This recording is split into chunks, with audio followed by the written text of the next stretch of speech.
Yo, so guys, welcome back to another reaction, and we're back with another Lost in the Pond video. I wasn't actually planning on doing a reaction today. I thought I was just going to give myself a bit of a break, but I just sort of found myself not really doing anything. So I just thought, why not do another one? And I feel like I'm now on like a streak of... December was a bad month in terms of posting because I was ill a lot, and I feel like I'm trying to make up for it. It's got to be a good 40-something days of consistent posting, and I just want to keep it up. So I just thought to myself, you know what? It doesn't take that long. It's just a fun little reaction, and I feel like I'm back in the Lost in the Pond sort of rabbit hole. I sort of found myself not reacting to him as much the last few months, I guess. And I guess with that, it's now led me to have a lot more reactions to do to his videos, and yeah, I can't complain. But obviously, before we get into this is a newer video, so if you haven't already, go check it out first, watch his one, and then watch mine after. Of course, it will help him as much as possible, and I'll appreciate that. I'm sure you all know who he is already, but from the off chance you don't, go subscribe to him. Links will all be in the description. But yeah, we're going to get into this. I'm quite tired, so I mean, I don't know. It probably doesn't mean anything in terms of this video. I'll probably still be the same, but if I seem a bit just not as chatty, just know that's why. Links are in the description to my Patreon if you're interested in that, like exclusive videos, etc. Same for my Instagram if you want to follow me, and my Twitter too, and my new channel. New content will be posted in due time. Nothing new there yet, but in due course it will start being posted there. Links are all in the description, but let's just jump into this. Oh, back up the... Did I say the title? 5 Ways British and American Families Are Different. I don't think I did. Right? America has a bigger population. It has more households in general, so this makes sense. Hello, I'm Lawrence, and I'm on a quest to uncover all of the memos that Britain and America lost in the pond, and one of those memos pertains... Before we get into this, I'm gonna probably do a video. This will probably go onto my second channel, and I'm gonna make like a nice backdrop and a nice setup. I got sent this. You may know or not. I got sent this map from a watcher of the US. This would be quite a cool little background, man. Like I feel like. Maybe this, you can't really see it. When I get a better camera, this in the middle, stuff around it. I've just noticed it's upside down.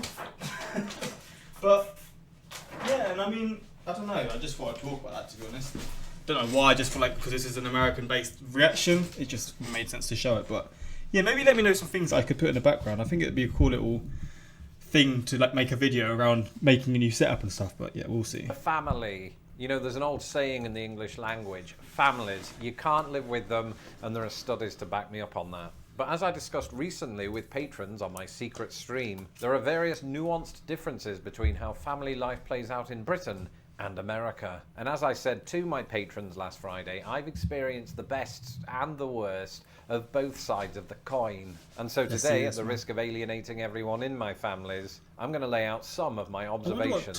Here are 5 ways that British and American families are very different.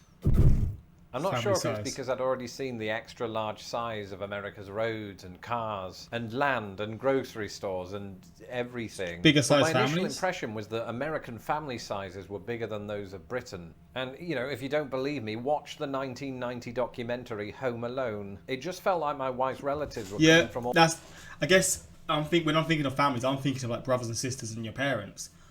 I have family around the world, like, but... I've got like nieces and nephews in Australia. I've got family in the US. I've got family in Spain. I don't see them, I guess, but like in terms of like family, like sort of seeing each other, get-togethers, I guess it is like a bigger thing.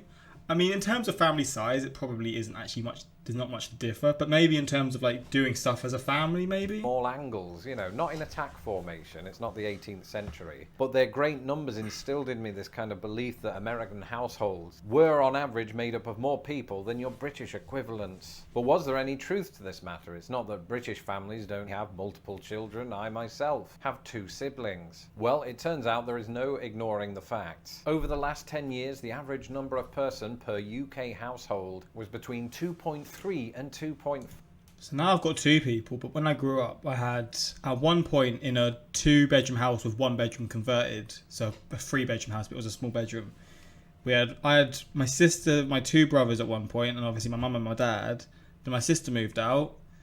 Then it was just us, and then we had loads of dogs, like 7 dogs at one point, in a small English house, man. So I guess that's what 6 people at one point. Yeah, 6 people at one point. In that same time period, the average number of people in an American household has roughly floated between 2.5 and 2.6 people. So that means that on average, American households have about a fifth of a person more than British households, which is about the size of a leg. What's going on, America? Well, one thing that I've noticed that might accommodate this slight increase in family size is the relatively large size of American houses, which, as I pointed out in a video 2 years ago, are just bigger, which, you know, might account for these. My family might not be typical, but when I was growing up in Britain, we had parties at our house for 2 occasions, and those 2 occasions were Christmas and birthdays. I don't even know if I had that. There were definitely Christmases where I would see people. There was a few Christmases that I'd go to my grandparents. Bro, they were the best Christmases, man. My whole, like, my parents, my brothers and sisters, my grandparents. Oh, those were the days, man. I actually miss it. It gave me, like, nostalgia thinking of it. Like, I'd never really, like, took it in when I was younger, because obviously I was so young. I guess I didn't see any difference. But when I think of it, man, Christmas at my grandparents' house was actually incredible. I miss it, man. But that was a few rare occasions. Mostly it was just at my home with my parents. Not really doing get-togethers, to be honest, unless there's a few of their friends coming around. For Christmas, it would just be a small gathering of humans that could fit inside our English living room. And for birthdays, and we're particularly talking about childhood birthdays, I guess it would usually be about 6 kids, one of whom was inevitably thrown out for disruptive behaviour, forcing the other 5 to go on without me. I remember one birthday Pass party. the Parcel, which is a game that I don't hear too many Americans talking about, come to think of it. And Is Pass the Parcel not a thing in the US? that was about it for me. But in America, families will house huge parties for all manner of occasions. 4th of July, so 25 Thanksgiving. people will show up to Christmas meals, Thanksgiving meals, 4th of July stuff, birthdays, graduation open house parties. I did 3 of those in my first year, and I still don't know who those people are. And the one that really stands out for me personally is the welcome party that I was given when I came to Indiana in 2007. I was young just stud. visiting, you know, and I thought I'll meet the mum and the dad for the second time. I'll meet the brother and sister, maybe pet a dog or 2. No, I got the whole works, as they say. There were aunts and uncles and granddads and grandmothers so and cousins embarrassed. and cousins. I don't hate meeting family, but I'm such an awkward person. Oh, that would be such. I like sort of meeting them sort of one by one and then slowly getting more comfortable. You've been thrown straight in the deep end, man. Hopefully it went well for you. I mean, it must have. And I know what you're thinking. Ooh, Lawrence, you're an introvert. That must have been hell. But here's the thing. One of the most challenging things about being an introvert is initiating the conversation. And because I couldn't get a word in edgeways, I didn't have to go through that. So everyone's a winner. It works out. A moment ago, I touched upon graduation open house parties. What I didn't mention is that we do have graduation parties in the UK. It's just that the word graduation usually refers only to the commencement of university/college. Whereas in America, it seems like families will hold a graduation party for various levels of the educational pyramid. So I've celebrated everything from a distant cousin's graduation from elementary school all the way through to university. And it's all good. You know, you normally give them a card with some money in it, even though you needed that yourself. And presumably they put it toward their first car, you know, not the elementary kids. Or the high school kids come to that. I don't know what they spend it on. All this to say that American families place a great deal of emphasis on the educational excellence of their kids. Now, I'm not saying this doesn't happen in Britain. Of course it does. I just think the idea of pushing their kids to excel academically is, generally speaking, more prominent in the United States. This doesn't just apply to grades, it's things like extracurricular activities. It seems like it's a really big thing here for kids to be on a sports team or to be in band or to do, what was it called? Yes, colour guard. That's where you throw the sticks and the flags in the air and you catch them in ways that I can't even comprehend. And American families are super supportive of this. You know, many of them will go and watch their kids perform, and I've even been to a few myself. And what can you say at the end of such an event? Oh, your flag throwing skills were really impressive, presumably. I mean, I don't know the rules. The point is, whether we're talking about football or marching band or honour society, it seems to me that a kid's extracurricular activities play a larger role in the dynamics of an American family as opposed to a British one. I do kind of agree. I mean, obviously I can't speak from experience, but I do see where he's coming from. I did do quite a lot of, I guess football or soccer. So, I guess for me, just from my experience, I did a lot of after school clubs and like playing for a team and stuff out like on Saturdays and stuff when there's not even school, just like other activities I used to do. But I do sort of see what he's saying, because I was never really pushed into. I'm not pushed into it, but I was never really like. I can't say supported, because my parents took me to the games and stuff to like play. But I just feel like it's a much bigger deal in the US, and it's sort of like it's more of an event. Like you're watching your family, you're watching your kid play, and you bring your whole family along, kind of thing. So I do kind of see like maybe it's just more like supportive, or it's more like, I don't know. I don't really know how I'm trying to say this, but I do get what he's saying. Maybe it's from like watching a lot of American series and like films and stuff. I feel like it's just a thing that happens in the films. It just comes across that way. I hate this bit because I don't have any data to back it up. It's just all feeling. So instead, let's talk about something for which I do have some numbers. One of my patrons, Jeff, asked me about multi-generational households. What's a multi-generational household, Lawrence? Well, typically speaking, it's a household in which 3 or more generations of family members live together. Okay. So it might be some grandparents, parents, and kids. So an example of this would be Charlie Bucket's house in Charlie and the Chocolate Factory. He lives with his mum and 4 grandparents who, frankly, aren't pulling their weight. But I've not seen that old Charlie. I've not seen Charlie in the Chocolate Factory for ages. in each country, what percentage of households have this kind of multi-generational make? Yeah, I wonder actually. I don't think I've ever been to a house where the grandparents and then the parents and then the kids live together. I don't think I've known one person who like lives like that. Is it? I guess he's going to say it's more common in the US. Well, in Britain, the Office for National Statistics suggests that 419,000 households are considered multi-generational, and as a percentage of all the households in Britain, those account for about 1.5%.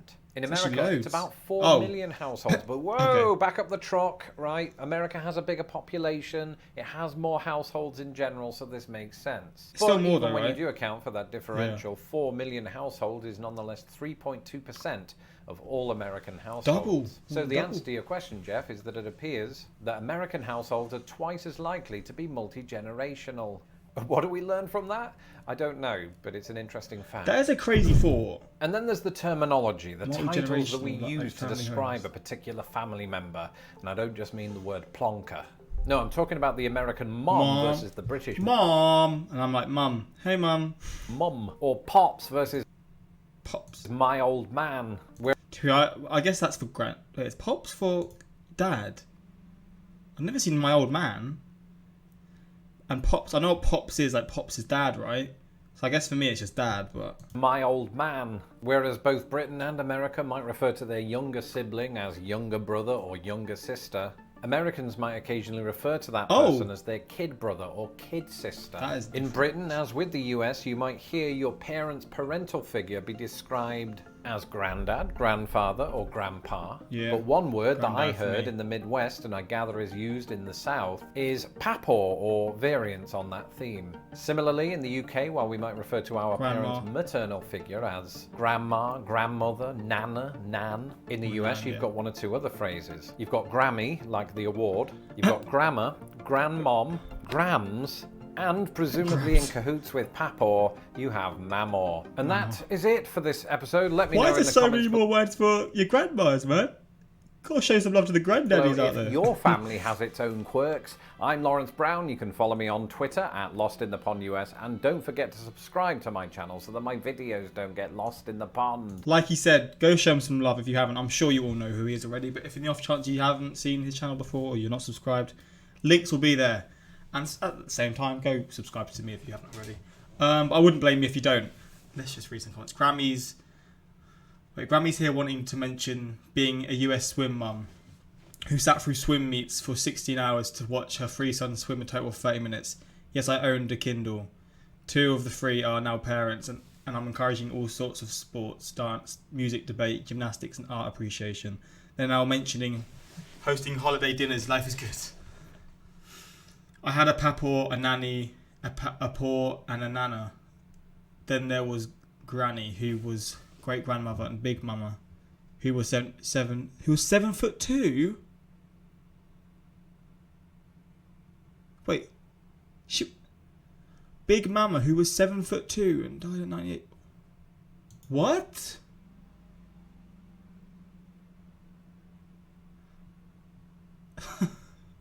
I'm so confused. I guess it's just, I guess he's just lying. What the fuck? But yeah, hopefully you enjoyed this. I love these videos. They're always fun to see just the differences and stuff. Let me know your differences. Maybe you have differences to what he says or what. But yeah, let me know in the comments. And until next time, like, subscribe. Peace.